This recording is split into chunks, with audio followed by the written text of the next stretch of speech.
चुनाचे हमारे बुजुर्गों ने लिखा है कि शुक्रगुजारी इतना खूबसूरत रास्ता है, अल्लाह ताला से लेने का ऐसा खूबसूरत और बेहतरीन रास्ता है कि शुक्रगुजारी को बंदा इख्तियार करे, फिर नेमतें ना मिलने की झोलियां फैला के अल्लाह से दुआएं मांगे कि अल्लाह मुझे नेमत न दे, अल्लाह फिर भी दे के रहेंगे। जैसे कोई अच्छा दुकानदार होता है तो उससे आपने सौदा नहीं लेना, तो फिर तरीका यही है कि आप उसको पैसे ना दें। और अगर आप कहते नहीं जी मैंने तो पैसे देने, मैंने सौदा नहीं लेना, वो कहेगा कि भाई अगर पैसे देने हैं तो फिर सामान भी मैंने लाजमी देना है, फिर मैं ये भी नहीं रोक सकता। तो अल्लाह ताला भी यही कहते हैं, मेरे बंदे अगर तुम मेरा शुक्र करो फिर मैं अपनी नेमतों को रोकूंगा नहीं, भले तुम मुझे कहते रहो मैं फिर भी नहीं रोकूंगा।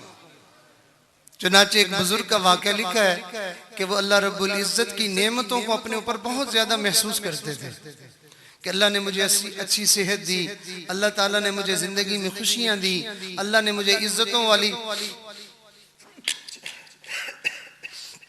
अल्हम्दुलिल्लाह अल्लाह ताला ने मुझे जो है वो खूबसूरत जिस्म दिया, मुझे घर दिया, बीवी बच्चे दिए, तो बहुत महसूस करते थे कि ये नेमत ये नेमत ये नेमत ये नेमत।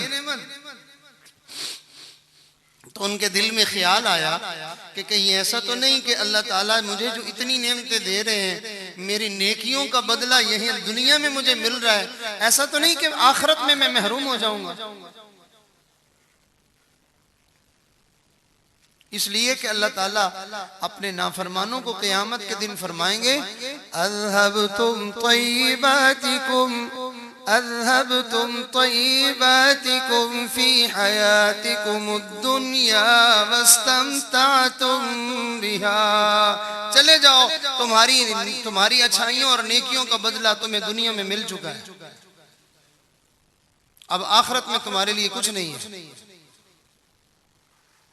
तो बात तो है अल्लाह के दुश्मनों के लिए ये, लेकिन अल्लाह के दोस्त भी इस बात को सुन के डरते हैं, नेमतें जिंदगी में ज्यादा देख के वो जो है वो उजब में नहीं आते, तकब्बुर में नहीं आते कि हम बड़े अल्लाह के नेक बंदे हैं, हम बड़े अल्लाह के बरगुज़ीदा बंदे हैं कि देखो हमारे ऊपर नेमतें कैसे बरस रही हैं, बल्कि वो डरते हैं कि कहीं हमारी किसी गलती की वजह से तो नेमतें इतने ज्यादा नहीं खोल दी गई।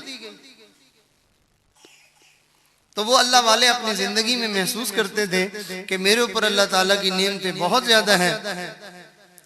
तो उन्होंने एक मर्तबा दुआ मांगना शुरू कर दी, या अल्लाह मैं महसूस करता हूँ कि आपकी नेमतें मेरे ऊपर बहुत ज्यादा हैं, आपने मुझे बहुत दिया, अब मुझे आखिरत में तेरी नेमतों की दुनिया से भी ज्यादा जरूरत होगी, अल्लाह मुझे आखिरत में दे देना। हम दुनिया के पुजारी, हम कहते हैं सारा कुछ यही मिल जाए, क्योंकि हमें आखिरत में यकीन नहीं है। वरना इंसान दुनिया में जैसा कैसा वक्त गुजार लेता है, सोचता है ईमान वाला बंदा अल्लाह करे मेरी कब्र अच्छी हो जाए, मेरा हशर अच्छा हो जाए और मेरा आखिरत का मामला जो है वो मेरा अच्छा हो जाए, यहाँ तो सुखी खुश जो है वो जैसी कैसी गुजार जाऊंगा, आगे वाला मामला आसान हो जाए, इसलिए कि यहाँ दुनिया की जिंदगी तो 2-4 दिन की है और वो तो न खत्म होने वाली जिंदगी है। अब अल्लाह ताला से दुआ मांगने लगे, या अल्लाह मुझे आखिरत में दे देना।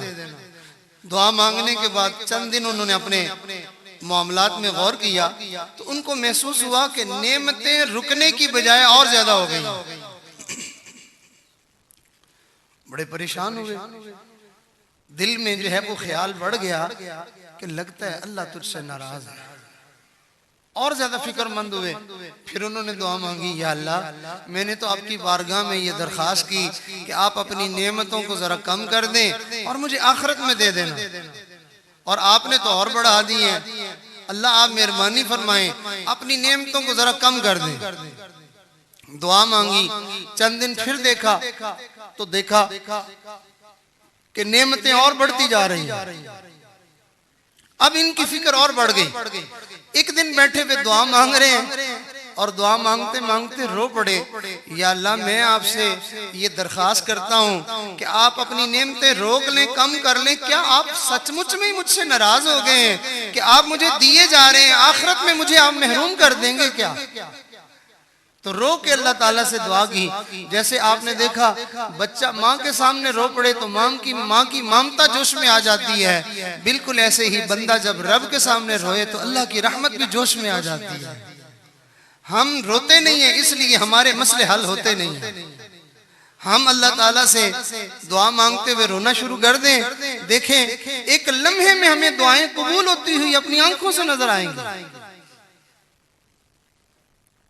अभी चंद दिन पहले किसी ने मुझे कहा कि मेरी इस वक्त ये कैफियत है। मैंने कहा लगता है कि तुम्हारे ऊपर दुआओं की कबूलियत का वक्त खुला हुआ है, मांग लो अल्लाह से, जो कुछ मांगने मांगो, खूब मांगो।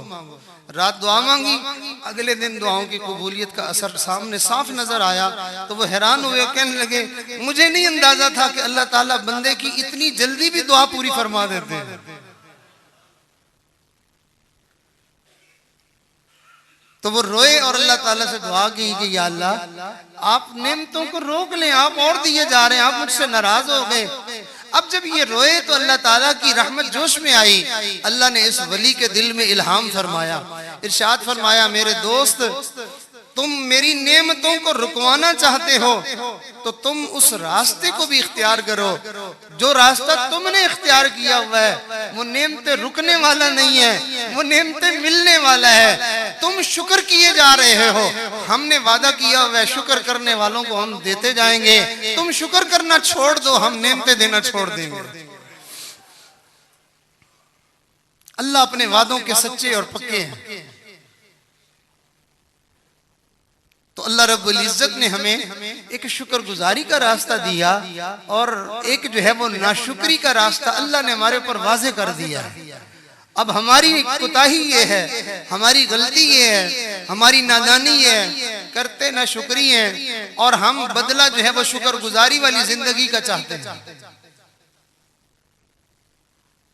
हमें चाहिए हम शुक्रगुजारों का रास्ता इख्तियार करें।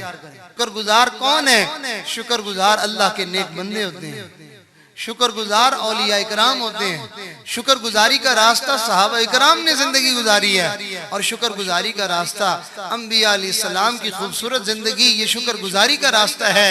आज हमने औलिया का रास्ता छोड़ दिया, सहाबा के नक्श कदम को छोड़ दिया, नबी अलैहिस्सलाम की मुबारक तालीम को, सुन्नतों को छोड़ दिया। चुनाचे हम ये कह के ओ जी सुन्नत ही है, कोई जरूरी तो नहीं। नबी इस्लाम के मुबारक तरीकों को, शुक्रगुजारी के रास्तों को ये कह के हम छोड़ देते हैं और जी सुन्नत ही है ना, तो वही सुन्नत ही है, शुक्रगुजारी का रास्ता है, हम इसको छोड़ रहे हैं। तो हम नाशुक्री का रास्ता इख्तियार करके फिर नतीजा देखते हैं तो फिर रोते क्यों हैं, फिर परेशान क्यों होते हैं? नबी की सुन्नतों को छोड़ते हुए परेशान नहीं हुए, जब उस सुन्नत के बदले में नेमतें मिलनी थी, जब वो ना मिली तब हम परेशान हुए।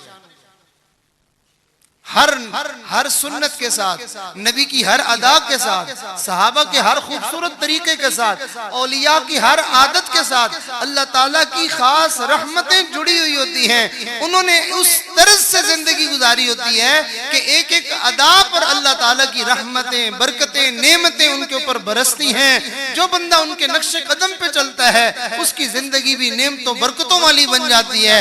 जो बंदा उनके तर्ज जिंदगी को तर्क कर देता है वो महरूम होता चला जाता है। जब रास्ता छोड़ा था तब परेशानी नहीं हुई, जब उस रास्ते के छोड़ने के नतीजे सामने आए अब बैठे रो रहे हैं।